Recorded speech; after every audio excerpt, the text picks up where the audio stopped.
Nu, o va dar vienas yra, sakysim, iš to paties pamokslo pas Olgą, tai, nu, pasižiūrėkit, pradžioje kaip ir teisingai viską jis sako, kad Kristaus kūnui yra paskirti tie ir tie, kad jie būtų lavintų žmonės, kad būtų Kristaus pilnatvė, kad Kristaus kūnas, kad šventėtume ir taip toliau, paskyrė tuos apaštalus, pranašus, taip toliau.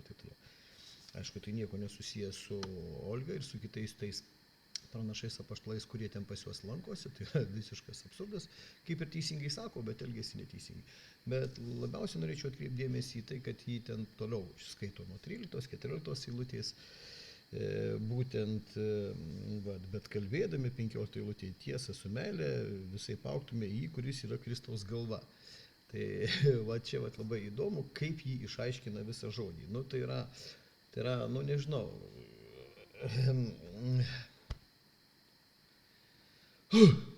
patys paklausykit, nes tai yra nuostabu. Mes visi, 4 skyrius, kad mes visi pasiektume tikėjimo vienybę ir Dievo sūnaus pažinimą,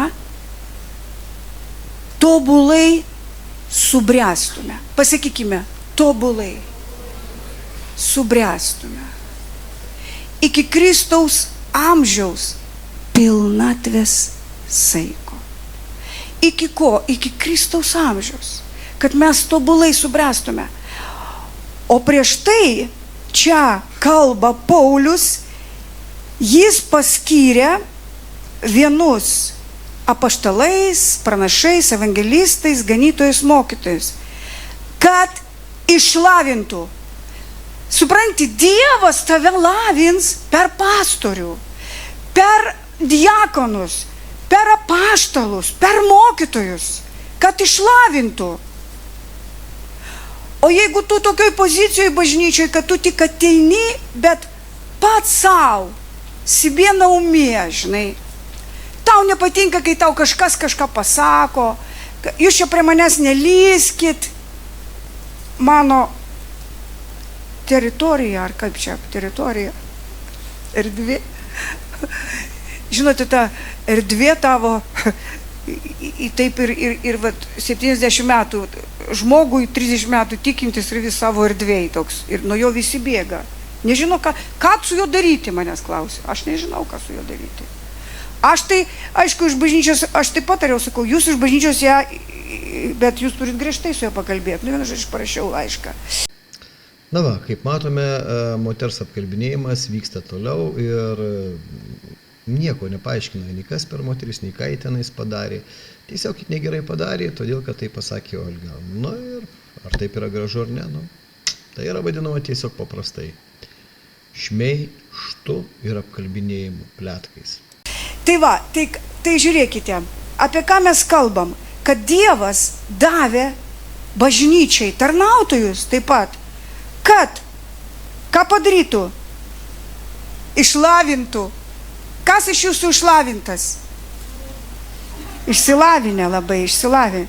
Šventuosius tarnavimo darbui, Kristaus kūno ugdymui. Šventuosius tarnavimo darbui. Svarbiausia, kad tu būtum išlavintas dvasiškai, kad Kristus būtų per tave.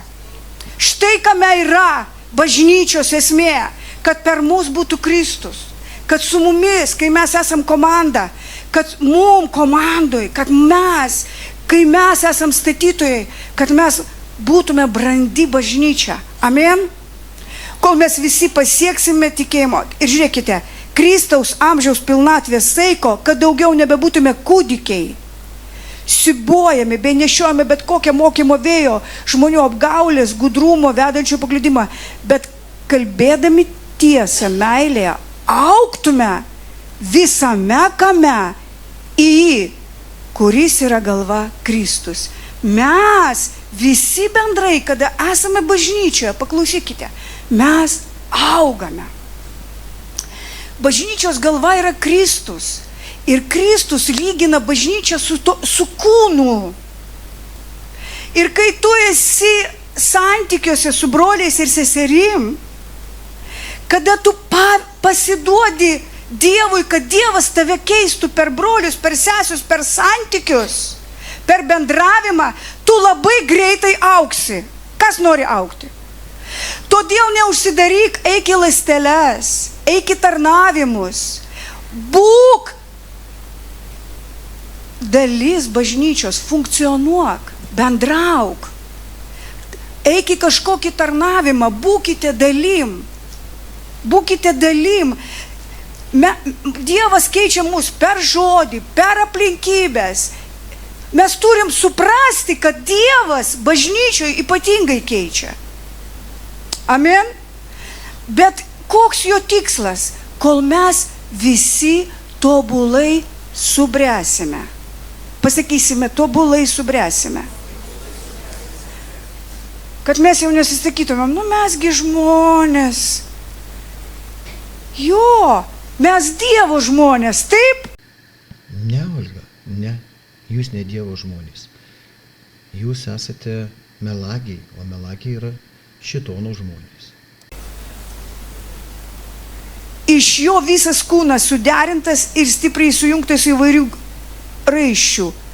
Pagal savo saiką veikiant kiekvienai daliai auga, kad ugdytų savyje. Mes visi kartu augame.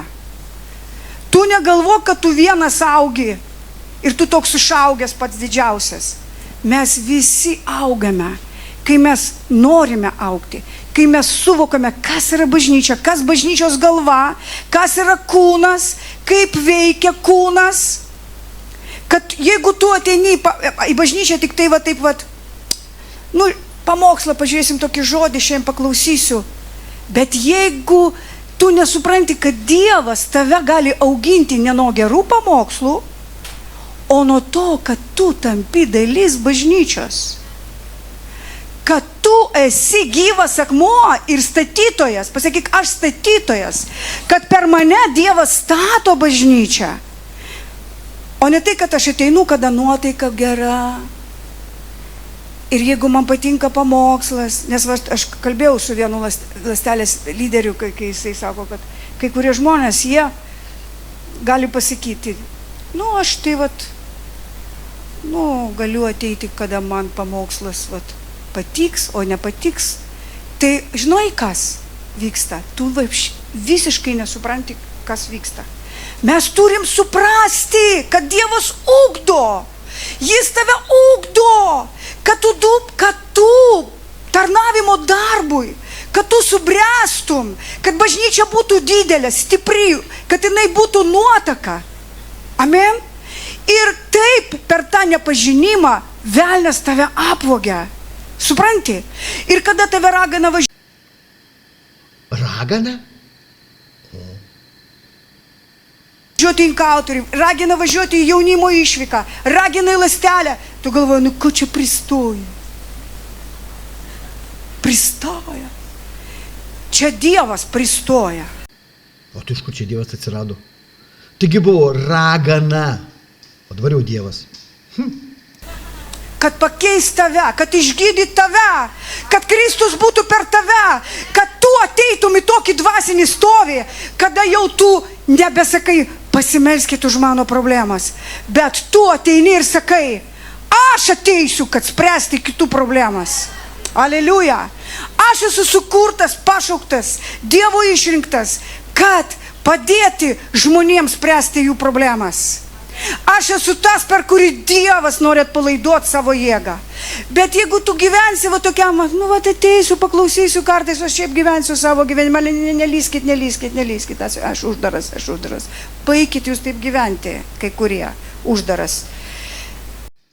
Jūs girdėjote labai aišku, visiškai neaišku, labai konkretų ir emocingai išaiškinimą Efeziečiams 4, 13, 15 žodį.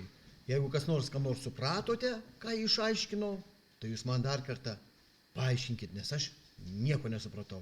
Aš šneka šitą, apie tas raganas ten. Tai Dievas, tai ragana, tai vėl kažkas, prie ko čia šitas žodis ir tai, ką išneka, apšnekinėja žmonės ir taip toliau. Gal kas nors išaiškins, būčiau labai labai dėkingas.